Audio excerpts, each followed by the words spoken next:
Bonjour à tous et à toutes et bienvenue sur ma chaîne YouTube. Aujourd'hui, je vous propose de réaliser une boîte comme celle-ci. Donc c'est un savant pliage pour soit l'utiliser comme décoration pour mettre dans son sapin, mais on peut également en l'associant réaliser une couronne de Noël comme celle-ci. Donc là on a associé en fait 8 boîtes pour réaliser cette couronne. Donc certaines m'avaient demandé de réaliser une vidéo pour mieux comprendre, en sachant que, bon, je vous le rappelle, je l'avais écrit dans mon blog, c'est donc Sonia Benedetti qui est à l'origine de cette petite invention que je trouve vraiment super sympa. Donc vous pouvez aller sur son blog, hein, vous tapez Sonia Benedetti, elle a plein de jolis tutos. Et donc voilà, donc pour celles qui sont habituées à mes explications, du coup je vous fais une petite vidéo pour encore mieux l'expliquer, parce que c'est pas toujours facile quand c'est quelqu'un d'autre qui explique. Enfin, voilà. Donc aujourd'hui je vais la réaliser non pas dans les teintes rouge et verte comme la couronne que je viens de vous montrer, mais j'ai choisi de changer un petit peu, de sortir un petit peu de ma zone de confort et de la réaliser dans des tons plutôt bleus, hein, bleu, donc béguin bleu, bleu nuit, enfin voilà. Donc j'ai choisi cette collection pour ce qui est du papier fantaisie, et puis eh bien vous avez la possibilité, comme vous pouvez le voir sur le petit catalogue, d'associer en fait ces papiers fantaisie avec des papiers, donc des papiers unis. Donc moi j'ai choisi donc cette couleur que j'aime beaucoup, qui est Mystérieuse Brume. Donc j'ai pris un papier cartonné en format A4, puisqu'en fait une petite boîte c'est une feuille A4. Donc on va tracer avec notre massicot, et vous allez voir, c'est très simple à réaliser. Donc je prends ma feuille donc, de base, hein, c'est ce qui va, on va pouvoir faire notre boîte de base avec cette couleur de papier. Et j'ai refait un petit schéma pour que ce soit plus simple pour vous, que je vous ai envoyé. Donc ici, j'ai reporté en fait les pliures, en fait, les endroits où on va plier. Hein. Il y a pas mal de pliures, donc on va le faire ensemble. Je vais vous montrer. Alors, dans un premier temps, très important pour aller assez vite et pour que ce soit confortable, on va utiliser notre fameux massicot. Donc voici, depuis quelques temps, donc Stampin' Up a sorti son massicot, qui est un outil extrêmement important dans la carterie. Il vous permet de couper, mais il vous permet de plier. Donc dans le cas ici, on va avoir besoin de toute notre feuille pour pouvoir faire nos pliages. Alors, je vais me référer, alors vous ne voyez peut-être pas à l'écran, mais je vais me référer à mon schéma. Donc avant de visionner cette vidéo, je vous conseille de l'imprimer, comme ça vous allez pouvoir me suivre en même temps. Dans un premier temps, je vais mettre ma feuille donc dans le sens vertical, et je vais faire un premier pli à 3,6 du bord. Donc je positionne le bord de mon papier à 3,6. Alors moi je me mets en bas. Après vous verrez, on peut se mettre en haut aussi, il n'y a pas de problème, du moment qu'on se met contre la petite butée que vous avez ici ou celle-ci. Donc ici je me mets à 3,6. Je vais utiliser donc ici mon curseur qui plie et non pas celui qui coupe, sinon ce sera le drame. Et je vais venir donc passer avec mon curseur 2 fois afin que ce soit bien marqué.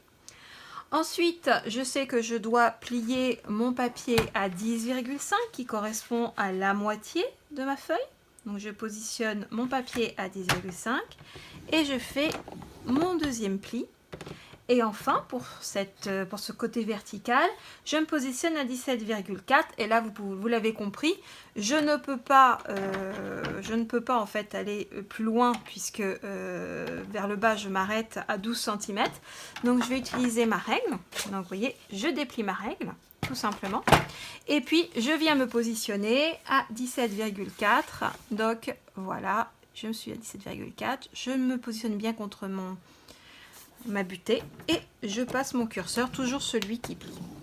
Donc si tout va bien, voilà, vous avez 1, 2, 3 plis. 3,6 ici, 3,6 ici. Hein.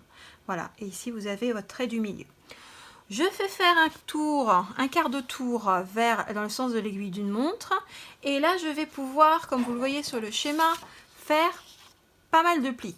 Alors, ces plis-là sont entiers. Quand je dis entier, c'est qu'on va du haut jusqu'en bas de la feuille. Ces plis-là s'arrêtent, vous voyez, à la pliure, à une des pliures qu'on vient de faire, hein, le trait de pli. Hein. Et en bas également, puisque vous verrez après comment réaliser notre losange du centre.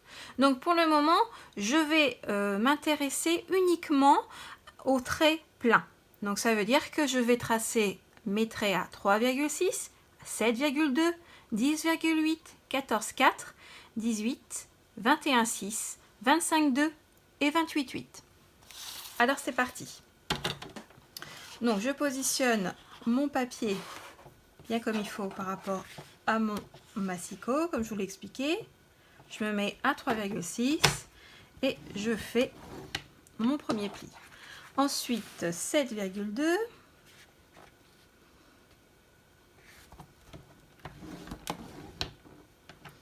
Ensuite 10,8. Donc je suis toujours en bas parce que c'est possible. Je vous disais tout à l'heure, je vais jusqu'à 10,8, voilà, jusqu'à 12. Donc c'est possible de me mettre là. Donc 10,8. 14,4. Donc hop, je me positionne en haut.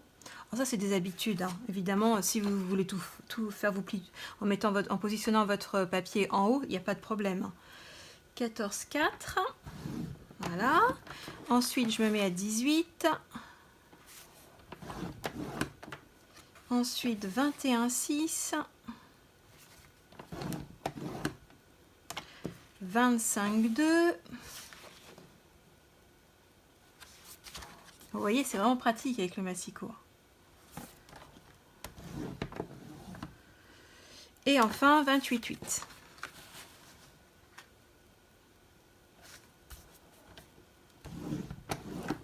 Voilà. Donc ici, j'ai tracé tous mes plis, comme je vous le disais tout à l'heure. Donc mes traits pleins, en fait, hein, les traits qui vont du haut jusqu'en bas de la feuille. Ici, à chaque fois que vous avez tracé deux traits, donc vous avez deux parallèles, hein, comme ici, on va donc faire un pli en haut qui va s'arrêter à 3,6 du bord et un trait de pliure en bas. Hein, donc voilà. On va le faire donc 4 fois. Donc je remarque sur mon schéma qu'ils se font à 5,4, à 12,6, à 19,8 et à 27. Alors pourquoi je procède de cette façon-là? Parce que répéter un geste, c'est facile. Faire un trait entier, repartir pour faire un tiers de trait, repartir, je vous dis c'est du vécu, on se trompe, c'est forcé. Hein. Donc là, on va maintenant s'intéresser à nos petits traits qui sont ici pour les traits de pliure. Donc je vous ai dit donc à l'instant, donc attention à bien le prendre dans le bon sens, hein, le dernier le pli qui fait que vous avez juste une petite languette en bas, sur le côté pardon, et à ma droite. Donc je positionne mon papier à 5,4. Voilà. Et avec mon curseur, ici vous avez un curseur qui vous donne, ici vous avez des petites marques sur les côtés qui vous indiquent en fait à quel endroit il faut s'arrêter.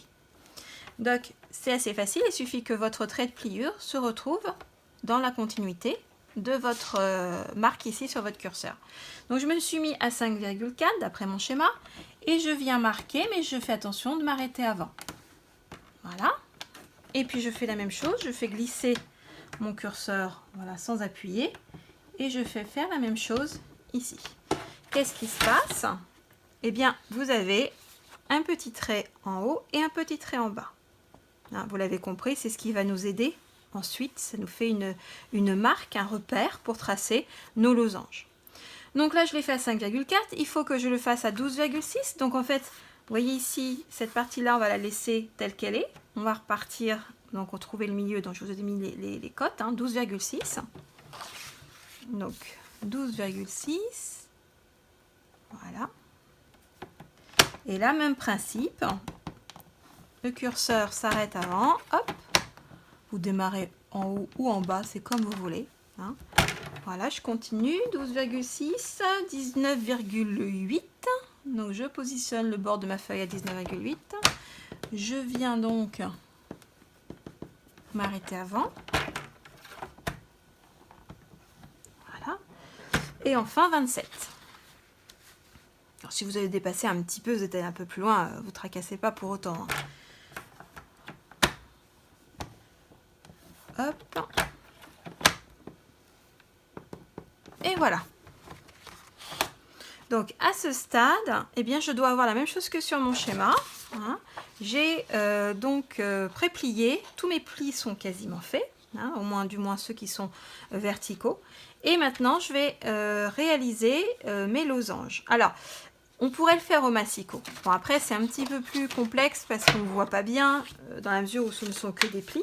Donc là, je vais utiliser mon outil touche à tout, en fait, avec non pas le côté qui est, vous voyez, qui est un petit peu plus gros, mais celui qui est le plus fin. Hein, donc voilà, vous pouvez changer. Hein, c'est un outil qui nous permet en fait de travailler pour plier, pour trouer, pour faire plein de choses en fait. Hein. Donc moi, j'ai choisi donc le petit bout ici de mon plioir.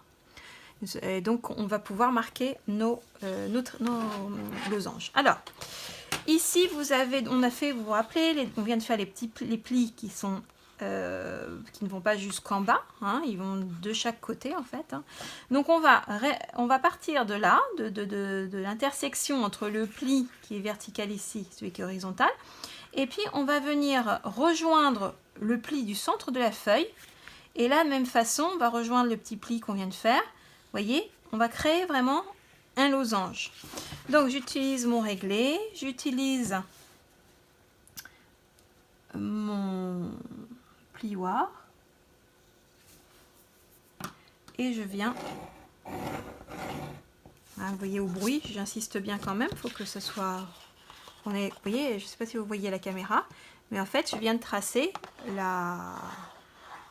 cette diagonale. Hein. Et on va faire pareil en bas.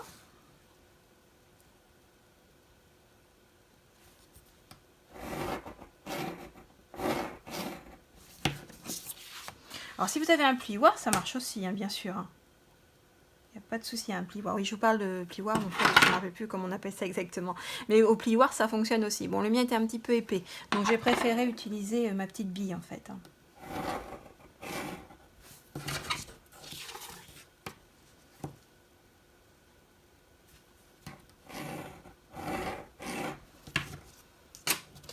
Donc voilà, j'ai fait mon premier losange, hein, vous voyez. Donc je suis venue rejoindre en fait mes repères.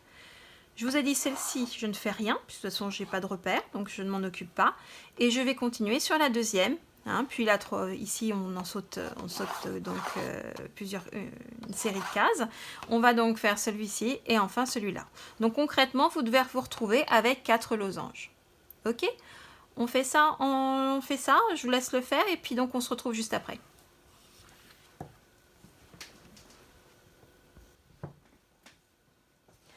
Voilà tous nos plis tracés. Donc comme vous pouvez le voir, donc j'ai tracé mes 4 losanges, hein, comme ceci. Donc maintenant, eh bien, je vais découper.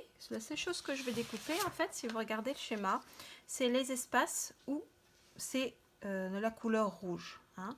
Donc en fait, on va éliminer tous les petits carrés, voire rectangles hein, pour le bout, mais tous les petits carrés qui sont en rouge. Alors, pour ce faire, vous pouvez le faire au cutter si vous le souhaitez, mais on peut aussi le faire au ciseau. Donc on vient donc sur les plis, on va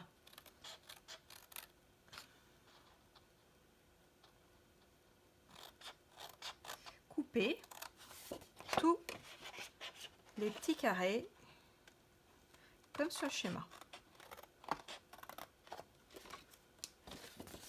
Alors vous remarquez que les petits carrés que je coupe en fait correspondent au bout de mes losanges. Ceux qui restent sont ceux qui n'ont pas de losange dans le pliage. Donc soyez quand même précise et précis dans votre découpe. Ok ? Donc je découpe tout ça et puis on se retrouve après. Donc j'ai presque fini. Vous voyez, ça nous crée comme des créneaux de château fort. Donc ici, donc comme je vous l'expliquais, c'est vraiment sous le losange que j'enlève et au-dessus, hein, chaque fois que je vais enlever donc mes carrés. Et puis pour le dernier, donc celui où vous avez la petite languette sur le côté, eh bien on va couper ici et vous voyez, on va couper non seulement le carré, mais également le bout de la languette.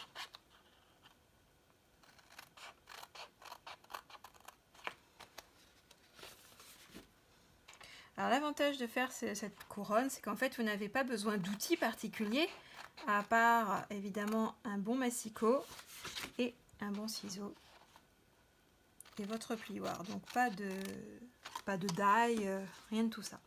Donc voilà, ici vous avez, j'ai découpé mon papier, hein, de façon à ce que je regarde bien sur mon schéma. Et on peut voir que en effet j'ai respecté en fait ce qui m'a été donné. Donc ça c'est éliminé, ça également. Voilà. Hein, maintenant on va plier. Alors pour plier, dans quel sens plier? Souvent on me pose la question. Donc comme on peut le voir ici, vous avez des choses qui ressortent et des choses qui sont rentrées. On remarque que donc les losanges sont rentrés. Hein, ça veut dire que on va rabattre notre papier de cette façon-là. Alors je vous montre. Donc, comme mon losange est rentré, ça veut dire qu'ici, alors là par contre, je vais prendre vraiment mon plioir, c'est important que ce soit marqué. Vous voyez, je ne vais pas jusqu'au bout quand je plie, hein, je fais attention, je suis bien maîtrée. Donc, pour mon losange, on va venir plier. Et là, ma petite languette, eh ben, je la plie dans l'autre sens. Voilà, je la plie comme ça. Donc, on continue. Vous voyez, donc vous pouvez vous aider d'abord de vos doigts pour pouvoir pré-plier un petit peu votre losange. Donc attention de bien plier sur les plis que vous avez créés avec le massicot.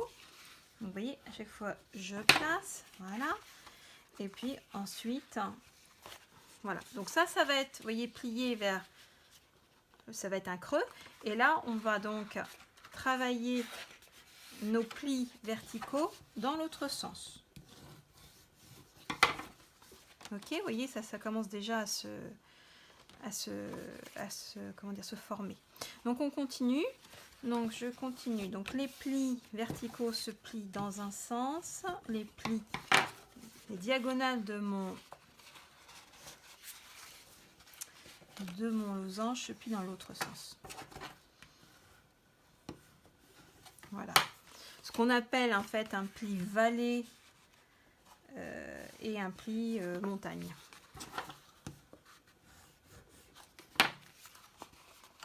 Voilà. Donc je plie tout ça et on se retrouve après.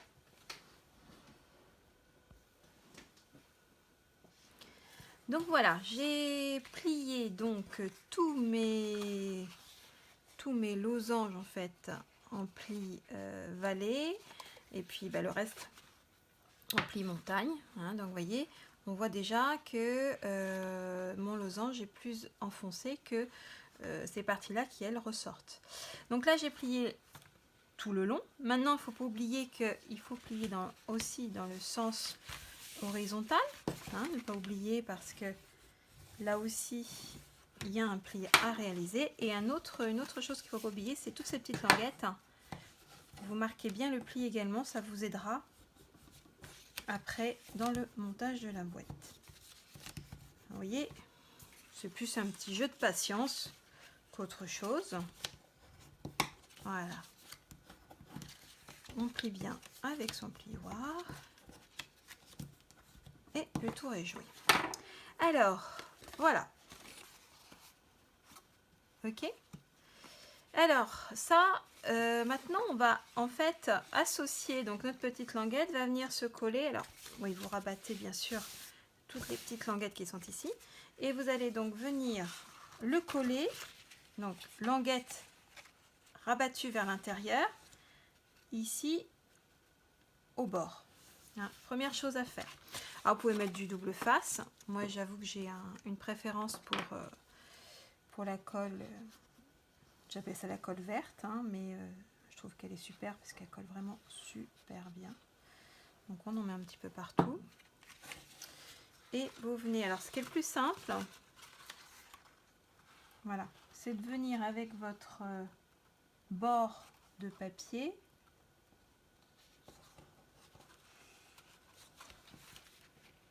Je me ravance, je ne sais pas si vous voyez bien. Toujours un peu nouveau moi la vidéo. Hop, je viens donc lisser. Voilà, donc là vous voyez, j'ai déjà ma structure qui est comme ceci, hein, comme un tube en fait. Alors après, eh bien c'est simple, puisque comme vous avez super bien plié, eh bien ça va se mettre en place. Alors mes languettes en fait, pour vous donner un petit repère, elles vont venir comme ceci, se rabattre les unes sur les autres. Voilà. Voilà. Pour créer, en fait, vous voyez, on commence à voir la boîte. On va déjà créer, en fait, le haut. Hein, vous voyez, c'est séparé en deux. Et on fera pareil de l'autre côté. On va venir coller, en fait, nos languettes les unes aux autres pour créer comme une petite lanterne, en fait. Hein. Comme une petite lanterne. Alors, pour ça, moi, mon astuce, bah, c'est simple. C'est de venir d'abord coller les deux triangles rectangles, les deux carrés opposés, et puis ensuite de faire la même chose pour les deux carrés restants. Donc pour ça, petit coup de colle, un petit colle, hop, hop, hop, voilà. Donc, je viens me mettre bord à bord, voilà, comme ceci.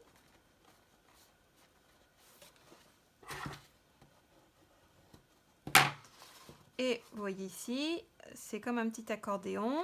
On va pouvoir coller dans un premier temps une première languette. Ok.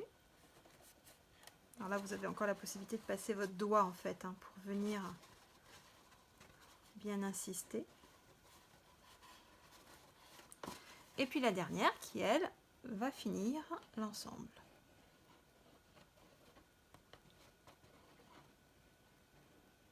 Pensez à en mettre au bord surtout. Voilà. Alors bon, moi c'est on va dire que c'est mes défauts de cartonnage. J'ai toujours besoin de venir bien aplatir au niveau de l'arête de mon papier de façon que ce soit bien lisse. Premier côté de fait, il ne me reste plus qu'à faire de l'autre côté.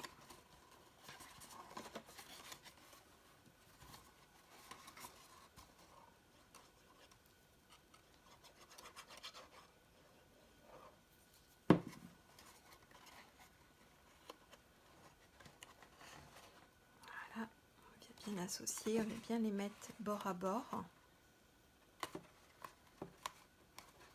L'avantage de cette colle, c'est qu'elle est rapide. Et ici, hop, d'un côté.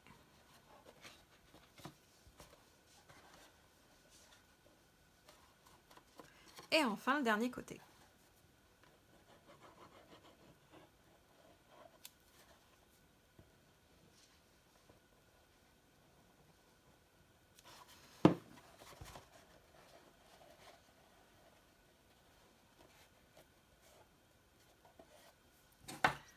Comme tout à l'heure, je viens donc bien lisser.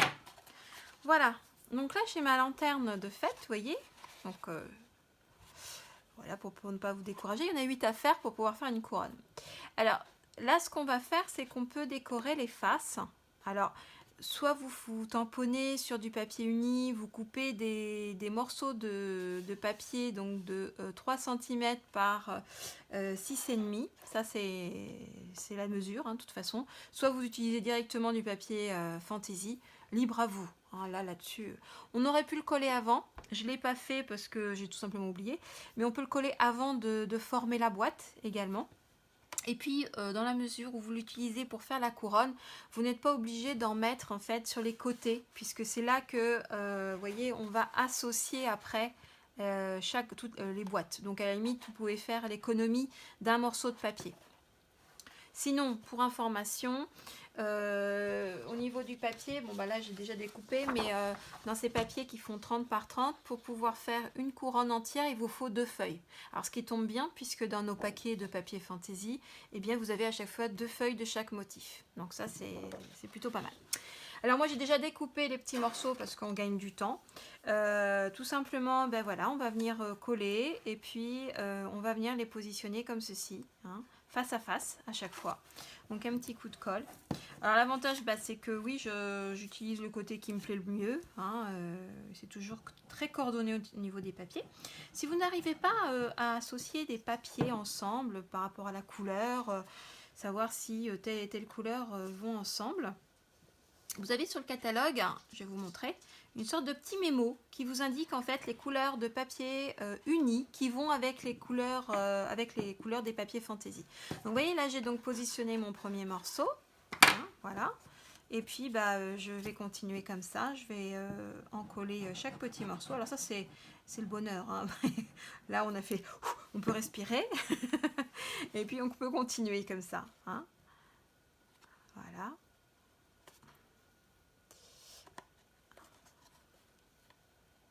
Et vous allez donc pouvoir décorer votre boîte, ainsi de suite, hein, tout sur les 8 faces ou 6 si vous voulez faire une couronne, puisque comme je vous le disais. Alors pour les petits triangles ici, bah, soit vous laissez comme ça, ou alors bah, vous pouvez aussi ajouter du papier comme sur la couronne qui est là. Hein, en fait, moi j'ai rajouté des petits triangles. Donc bah là il suffit, alors j'ai pas noté en effet la mesure, je vais le renoter sur le tuto, enfin le schéma. En fait on prend la mesure qui est ici et on enlève toujours 0,5 pour avoir un petit filet, hein, voilà, que ça colle pas complètement au bord, mais qu'on ait toujours un petit filet de la couleur du papier que vous avez utilisé pour faire la boîte, hein, tout simplement. Donc je vous remettrai les mesures sur le schéma, hein. Je ne l'ai pas fait, mais je le remettrai. Donc voilà, donc votre boîte est faite, 8 à faire comme ceci, donc je vous conseille de pré-couper les petits morceaux de papier à l'avance, ça vous permet de gagner du temps. Donc voilà, et puis bah, comme c'est une couronne qui va créer un vide en fait, hein, dans la mesure où on associe les boîtes les unes aux autres, on va créer un vide, donc c'est un octogone. Là moi j'ai choisi d'utiliser un petit morceau de rhodoïde, ou on appelle ça aussi du papier fenêtré sur le catalogue. Donc les mesures, eh bien c'est, je les ai notées. C'est une bande de 15 par 3,5 et on va venir ici ça fait 9 et donc on va plier. Alors vous pouvez plier au massicot, hein, il faut le savoir, c'est même net, c'est très très chouette. Et donc vous allez plier de chaque côté, donc à 3 cm, il me semble, 3,5. Et donc du coup vous allez pouvoir le coller, ça ne se verra pas et vous pouvez y associer ici une autre décoration, quelque chose d'un petit peu plus opulent, c'est possible aussi. Donc le papier fenêtré qui est très pratique puisque du coup on joue sur la transparence et honnêtement de loin on ne voit pas que vous avez rajouté un petit morceau pour tenir votre décoration. Ici j'ai ajouté moi un nœud. Hein, j'aime beaucoup les nœuds, les gros rubans, hein, donc voilà, c'est possible aussi, hein, vous pouvez utiliser de la ficelle. Après, c'est libre à votre imagination. Et j'espère que je vais voir plein de réalisations. Voilà, j'espère que ce petit tuto vidéo vous aura aidé à un peu mieux comprendre en fait le sens de cette couronne. Donc pas de difficulté, si vous en aviez, n'hésitez pas à me le dire et je vous guiderai. Voilà, donc eh bien, écoutez, à vos papiers, à vos couronnes et j'attends avec impatience vos photos. À très bientôt!